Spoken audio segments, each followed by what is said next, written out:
अलका शादा channel में आप सबका हार्दिक स्वागत है। फ्रेंड्स, आज मैं आपके सामने जो वीडियो लेके आई हूँ वो पोष पुत्रदा एकादशी से संबंधित है। इसमें मैं आपको बहुत महत्वपूर्ण जानकारी दूंगी, तो प्लीज़ आप मेरे वीडियो को अंत तक जरूर देखिएगा। चलिए फ्रेंड्स, सबसे पहले मैं आपको बताती हूँ कि पोष पुत्रदा एकादशी 2021 कौन से दिन पड़ रही है, उसका शुभ मुहूर्त क्या है, उसके पीछे पौराणिक कथा क्या है और पूजा विधि क्या है उसकी, यही सभी बातें हम आपसे शेयर करेंगे। तो जैसा कि फ्रेंड्स आप जानते हैं कि पोष मास के शुक्ल पक्ष को पड़ने वाली एकादशी को पुत्रदा एकादशी कहा जाता है।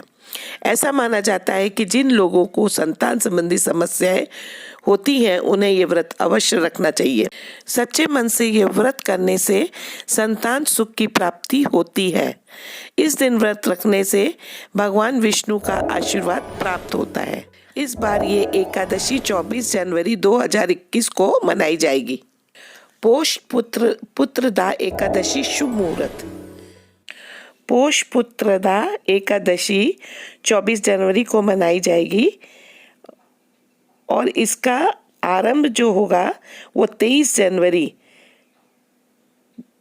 8:56 से होगा, जो कि 24 जनवरी रात 10:57 तक एकादशी तिथि रहेगी।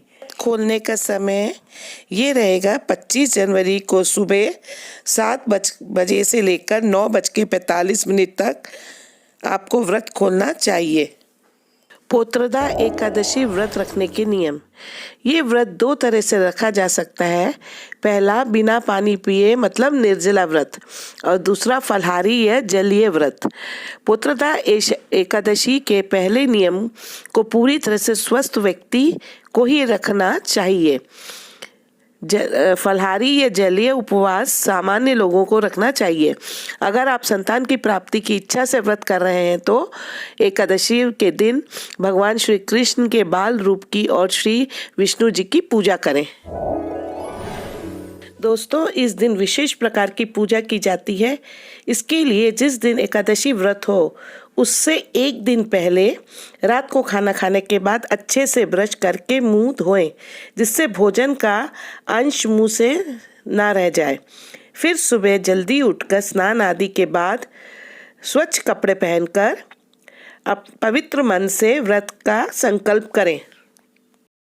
फिर धूप दीप से श्री कृष्ण जी की पूजा करें। इस दिन रात्रि जागरण करें और संभव हो तो कीर्तन भी करें। भगवान से अपने द्वारा किए गए समस्त पापों की क्षमा मांगे और दूसरे दिन ब्राह्मणों को भोजन करवाकर उन्हें श्रद्धा समर्थ के अनुसार दान दक्षिणा देकर विदा करें और फिर बाद में स्वयं भोजन ग्रहण करें। पुत्रदा एकादशी व्रत की कथा। पुत्रदा एकादशी की पौराणिक कथा के बारे में महाराज युधिष्ठिर के पूछने पर भगवान श्री कृष्ण ने कहा कि हे राजन, इस एकादशी के नाम पुत्रदा एकादशी है। इसमें श्री नारायण जी की पूजा अर्चना की जाती है। इसके पुण्य से मनुष्य तपस्वी, विद्वान और लक्ष्मीवान बनता है। इसकी मैं एक कथा कहता हूँ, उसे ध्यानपूर्वक सुनो।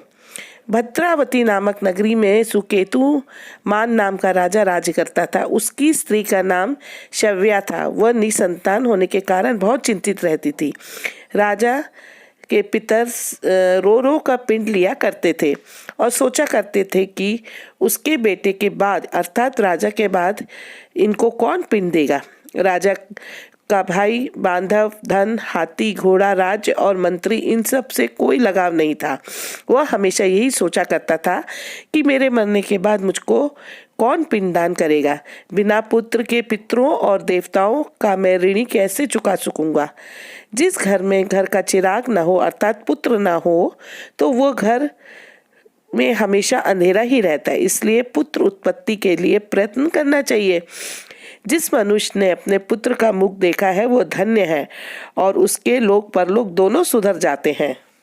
कहा जाता है कि पूर्व जन्म के कर्मों के कारण ही इस जन्म में पुत्र, धन आदि प्राप्त होते हैं। राजा इसी प्रकार चिंता में हमेशा रहता था। दोस्तों, एक समय ऐसा आया कि राजा ने अपने शरीर का त्याग करने का निश्चय किया, परंतु आत्महत्या को महान पाप समझकर राजा ने ऐसा नहीं किया। एक दिन राजा ऐसा विचार करके और अपने घोड़े पर सवार होकर जंगल को चल दिया तथा वहां पर पक्षियों और पेड़ों को देखने लगे। उन्होंने देखा कि जंगल में शेर, चीता, बंदर, सांप, सुअर आदि सभी मस्त घूम रहे थे। हाथी अपने बच्चों व हाथनियों के साथ घूम रहा था, तो कहीं गीदड़ जोर जोर से बोल रहे थे, तो कहीं उल्लू अपनी ध्वनि कर रहे थे। ये सब देखकर राजा सोच विचार करने लगा और ऐसे ही आधा दिन बीत गया। राजा सोचता रहा कि मैंने कई यज्ञ किए, ब्राह्मणों को स्वादिष्ट भोजन करवाया, फिर भी मैं दुखी हूँ, आखिर क्यों? भूख और प्यास से परेशान होकर राजा एक सरोवर के किनारे पहुंचा।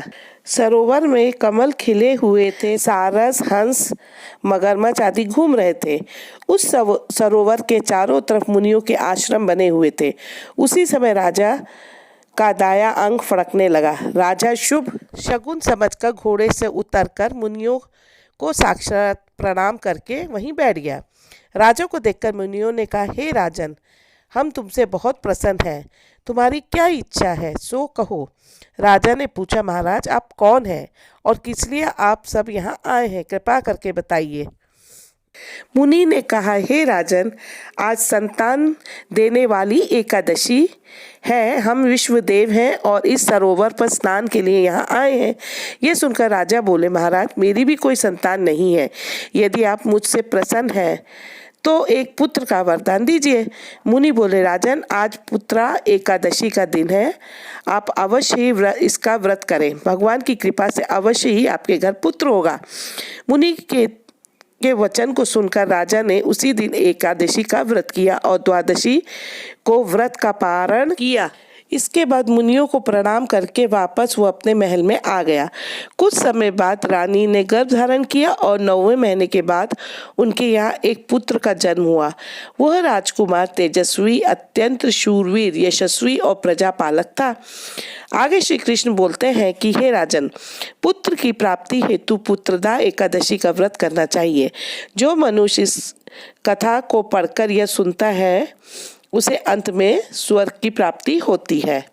कथा सार, पुत्र का न होना बड़ा ही दुर्भाग्यपूर्ण है, उससे भी दुर्भाग्यपूर्ण है पुत्र का कुपात्र होना। अतः बड़ा सर्वगुण संपन्न और सुपुत्र पाना बड़ा ही दुर्लभ है। ऐसा पुत्र उन्हें ही प्राप्त होता है जिन्हें साधुओं का आशीर्वाद प्राप्त हो तथा जिनके मन में भगवान की भक्ति हो।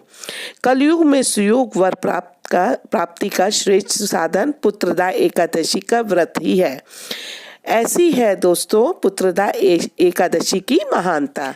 आज के लिए बस इतना ही, फिर जल्दी ही इसी तरह के नए वीडियो के साथ आपसे जल्दी ही मुलाकात करती हूँ। तब तक के लिए धन्यवाद।